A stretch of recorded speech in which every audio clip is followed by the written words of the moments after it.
Hey, what's up, everybody? This is Charles. I want to welcome you guys to another episode of the Dreamerspro Show, where we cover everything from sports, hot topics, classic debates, entertainment, and where we give you guys a fresh perspective on things and how we see them. And in today's episode, the topic is, does he make the Clippers a scary playoff team? So that's the topic I want to get into in today's video.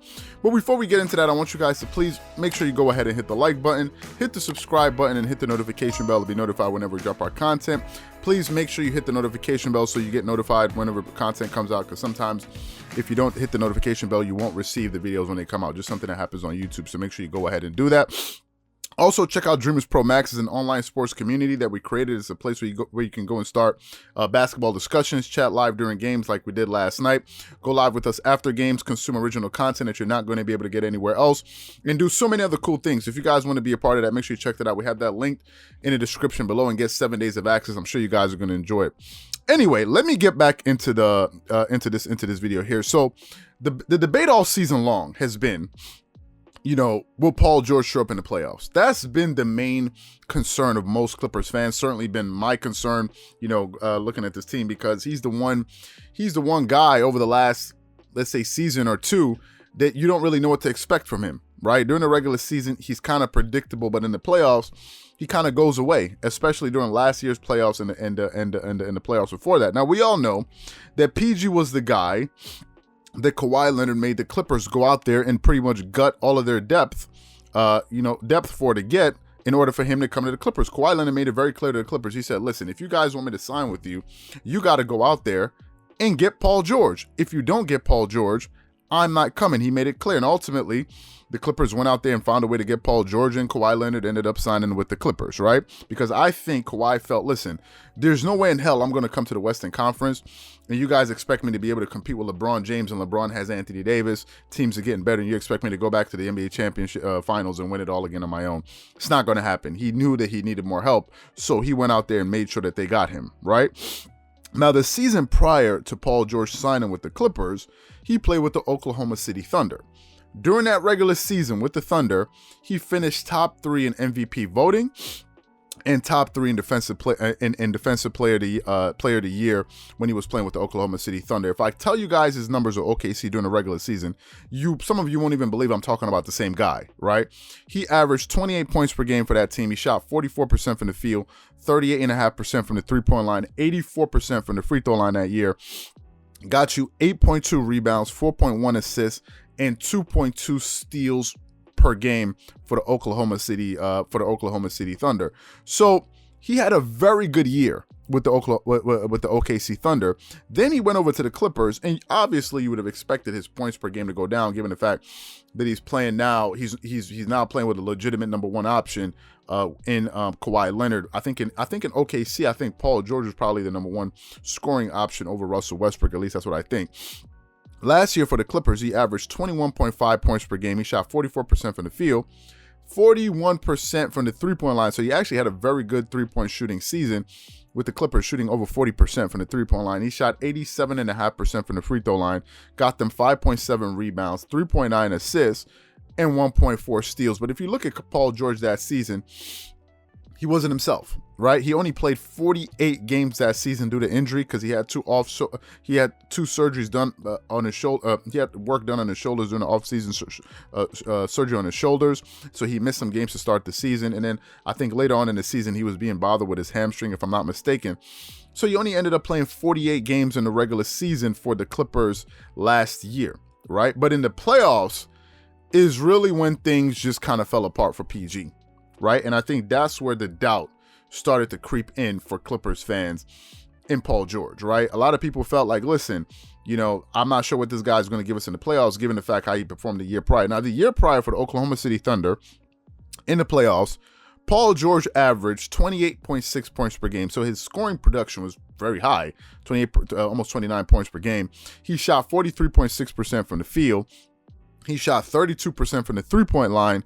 He shot 81% from the free throw line. He got you 8.6 rebounds, which is very good, 3.6 assists, and 1.4 steals. The only problem is they ended up losing in the first round in 5 games, right? So all of those points all of those numbers didn't add up to wins. They ended up getting bounced in the first round, and I think they ended up losing, if I'm not mistaken, to the Portland Trailblazers. Right? They lost to the Portland Trailblazers. I'm gonna get back into that.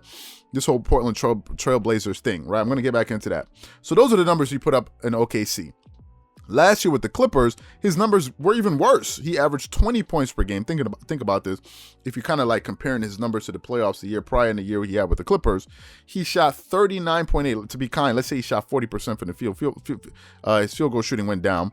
He shot 33% from the three-point line. Now, he did shoot a good free throw percentage, shooting 90% from the free throw line. He got you 6.1 rebounds, 3.8 assists, and 1.5 steals. I thought he played good defense, actually, in the playoffs watching Paul George last year, but we all know he wasn't the same guy.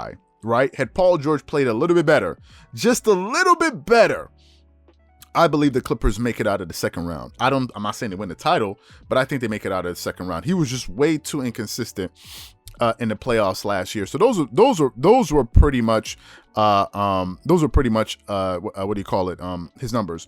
And at the end of the playoffs, he was the biggest disappointment on the Clippers, and he became the butt of the jokes, around the NBA after his performance in the playoffs. And y'all remember the back and forth that he had with, I believe it is Damian Lillard from the Portland Trailblazers, when they went back and forth, and Damian Lillard said, I should give these guys nightmares and all of these different things, right? And ultimately, although Damian Lillard lost in the first round, ultimately he did have the last laugh, because he was right. Paul George flamed out and the Clippers ultimately lost, right? So I believe that going into last night's game, Paul George had it in the back of his mind, the meeting that he had, or the last confrontation, so to speak, that the Clippers had with the Blazers. I believe that was kind of playing in the back of his mind.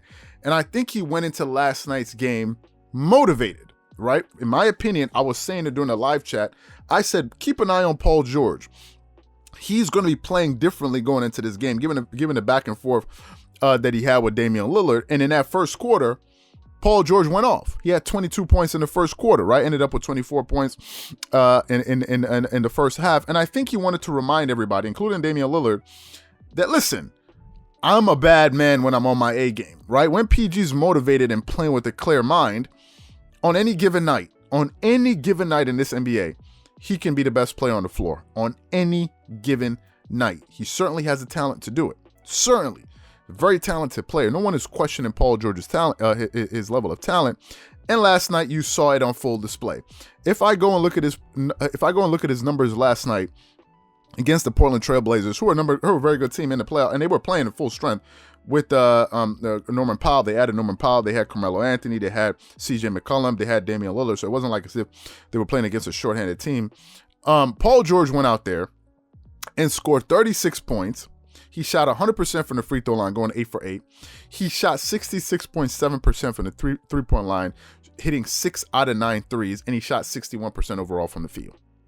Those were his numbers last night, right? Looking at him last night, you're like, man, if this guy showed up on a regular basis in the playoffs last year, just imagine how well this team would have done, right? That's the thing I think all of us that kind of gets us excited about Paul George, but also gets some people frustrated, because they're like, we know you have it in you, but why don't you bring it out when it matters most, right? That's the thing. And to me, I think PG is the X factor, to be quite honest with you. You kind of know what Kawhi Leonard is going to give you. You kind of know that. I mean, last night, again, look at his numbers. Although at times I think he kind of forced the issue, but Kawhi Leonard shot 56% from the field, got 29 points, 12 rebounds, 7 assists. What can you say about the guy? All right, that's Kawhi. Those are like kind of playoff numbers, lacking some efficiency from the three-point. That's kind of what Kawhi Leonard does in the playoffs, right? So if PG is playing on his A game, Clippers can make history. It's that simple. I think the Clippers have just as good a shot as any team in the Western Conference to make it to the finals. Just my opinion, right? I think if they're playing on their A game, they're focused, they're dialed in, they're playing defense, they're locked in on the defensive side of the floor, they have a shot to beat any single team in the Western Conference. That includes the healthy Lakers. Full strength Lakers, full strength Denver Nuggets, full strength Phoenix Suns. Now they're going to have a good test coming up. I believe it is tomorrow. They're going to be playing against the Phoenix Suns. Another opportunity to see how they play. Another thing that's worth mentioning that I'll say before we close here, Patrick Beverley said it in the chat earlier. This is the reason why I didn't want the Clippers to get rid of Patrick Beverley. When Patrick Beverley plays, the Clippers have a different type of intensity on the defensive side of the floor. Different. When you watched him in that game last night, you could see that he was bothering Damian Lillard. Obviously, Patrick Beverley cannot stop Damian Lillard, but you see what he brings to the team on the defensive side of the floor. You see what his communication. He's always talking, communicating with guys. That's what Patrick Beverley brings to the floor. A lot of that stuff does not show up on the stat sheet. Those are intangibles. Those are winners' intangibles. Those are the things that he provides to the Clippers when he's playing. That's one of the reasons why I didn't get rid of him. That's one of the reasons why Lawrence Frank, who was being interviewed, I think, in that first half, said, listen, no way we're getting rid of this guy. I mean, he didn't say that, but he was just saying, listen, he's the heartbeat. He's the emotional leader of our team, right? No team is going to trade that guy away. If he's unhealthy, let him be there in the locker room, right? That's what Patrick Beverley brings to the team. And I think he's the guy that kind of gets him riled up. You saw his impact on the game last night. So for me, listen, if Paul George is playing at this level, going into the playoffs, and if you get, I think all the Clippers really need, to be quite honest with you, make it to the finals, is about 10 performances like this from Paul George. 8 to 10. To win it all, I think they need about 10 to 12. But to get to the finals, 8 to 10. That's all you need. 8 to 10. Maybe 2 games like this per series. 2 to 3. And before you know it, you can find yourself in the NBA Finals, right? There's 3 rounds you got to go through. First round, second round, third round. First round, conference semifinals, conference finals. You get like 2 to 3 games like that or 3 games, let's say 3 games per round, right? Show up, have some big time games, get to the finals, get like 3 games like that. You got a shot. You got a shot, right? That's all you need. Nobody's asking him to put up these type of numbers every night. But just show up in spots when the team needs you the most, and I think the Clippers have a chance to make it all the way to the finals and make some history. And for me, no one will be happier than me to see this team win, because it means my man Kawhi Leonard gets his 3rd ring. So what I want to know from you guys is, do you think that Paul George is a difference maker for this team? Whatever you guys think, please leave your thoughts and comments in the comment section below. Again, if you enjoyed the video, be sure to make sure you go ahead and hit the like button, hit the subscribe button, and hit the notification bell to be notified whenever we drop our content. Once again, this is Charles here from Dreamers Pro, wishing you guys an amazing day and catch you guys on the next episode. Peace.